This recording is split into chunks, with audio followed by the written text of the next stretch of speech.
Mas madali na bang mag-aral ngayon o mas lalo lang tayong naliligaw? Problema.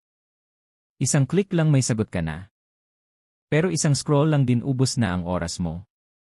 Habang nag-aral ka biglang may notification. TikTok, chat, games at boom, wala na ang focus mo.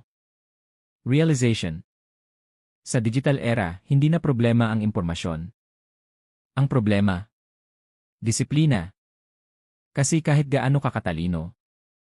Kung distracted ka, wala rin. Value message. Ang tunay na matalinong estudyante ngayon. Hindi lang marunong mag-search. Marunong din mag-focus. Ikaw estudyante ka ba ng digital era? Comment mo, focus kung ready ka nang magbago. Follow then subscribe for more videos.